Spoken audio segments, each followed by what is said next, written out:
मुरक्या शेट यांची Sai agro spices and A double product private limited कृषी बाजार गट नंबर 33 सातेफळ तर्फे आरळ वसमत परभणी रोड हयातनगर फाटा येथे हिंगोली जिल्ह्यातच नव्हे तर संपूर्ण महाराष्ट्र व महाराष्ट्राच्या बाहेरही प्रसिद्ध असलेले लक्ष्मीनारायण उर्फ गुड्डू शेठ मुरक्या यांचे कृषी बाजार आहेत।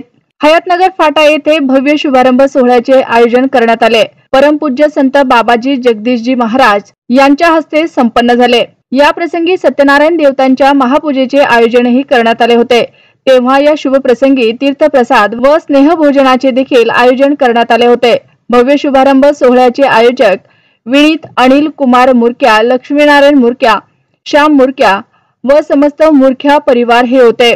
प्रसिद्ध हळदीचे व्यापारी मुरक्या सेठ यांच्या फॅक्टरीमुळे हळद उत्पादक शेतकऱ्यांना मोठा दिलासा मिळणार आहे। योग्य ते भाव मिळून फक्त कट्टीशिवाय व्यतिरिक्त कोणताही खर्च लागणार नाही व लगेच काटा करून मालाचे पैसेही मिळतील, असेही प्रसिद्ध व्यापारी मुरक्या शेठ यांनी सांगितले। त्यांना शुभारंभ प्रसंगी सर्व राजकीय नेत्यांनी व नांदेड, पूर्णा, जवळा बाजार, वसमत शहरातील कृषी उत्पन्न बाजार समितीच्या पदाधिकाऱ्यांनी शुभेच्छा दिल्या। शेतकऱ्याचा असा फायदा होणार आहे, शेतकऱ्याचे मालाचे दर योग्य पद्धतीने घेतले जाईल आणि काहीच खर्च न लावता नुसते हमाली तेवढी लागत, बाकीचं चट्टी वगैरे काहीच खर्च नाही, आडत नाही वगैरे काहीच नाही। कॅश पेमेंट मध्ये शेतकऱ्याला पेमेंट करू आणि जास्तीत जास्त चांगला भाव देण्याचे प्रयत्न करू। हळद विक्री वगैरे तर होणारच आहे, पण काही असं प्रशिक्षण केंद्र वगैरे हळदीवर काही ट्रीटमेंट वगैरे होणार आहेत नाही? आता हळदीवर आता हळद संशोधन केंद्र, हळद रिसर्च सेंटर इथं उभं राहिलं आहे। त्याच्यामध्ये हळदीचे व्हेरायटी डेव्हलप व्हायल्यात। आता पुढे चालून काही व्हेरायटी अशा आहेत की त्या आपल्या भागात जर डेव्हलप झाल्या तर त्याच्यात आपल्या शेतकऱ्याचा भरपूर फायदा होईल आणि आपल्या हळदीचा योग्य भाव भेटेल।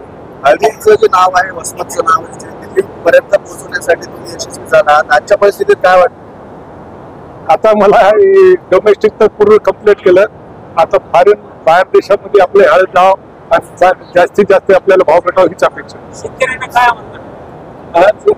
आवाहन करा? शेतकऱ्याला हेच आवाहन करणार, माल व्यवस्थित विकणे, डोळ्यासमोर सगळं व्यवहार करणे आणि पैशाचा व्यवहार जपून करणे। कृषी उत्पन्न बाजार समितीचा विषय पाहिला तर शेतकऱ्याचं त्या ठिकाणी नुकसान होतं। शेतकरी म्हणतात, असे आरोप होतात की हळदीला बरोबर भाव भेटत नाही, बरोबर खरेदी करत नाहीत व्यापारी। आता तुम्ही प्रायव्हेट बेस मध्ये कसं करणार आहात त्याच्यात? आमचं काय, सकाळी समजा 10 वाजता ट्रॅक्टर गाडी वगैरे त्याचा माल आला तर आम्ही त्याचा भाव वगैरे करून त्याचं समाधान करून दुपारी 2-1 वाजेपर्यंत त्यांना पेमेंट देऊन हे करणार। फॅक्टरीमुळे शेतकऱ्यांना काय फायदा? आमच्या फॅक्टरीमुळे हेच फायदा आहे की शेतकऱ्याला डायरेक्ट आपल्या फॅक्टरीला क्वालिटी, आता इथं लॅब टेस्ट तुम्ही टाकायला होती, हळदीचे कर्तुमिन टेस्ट, हळदीचे आरोमा, हळदीचा सर्व काही प्रकारची टेस्टिंग इथं टाकायला होती। त्याच्यातून आम्हाला त्याच्यातून व्यवहारात चांगलं पारदर्शक काम करण्यामध्ये मदत मिळेल। ठीक आहे।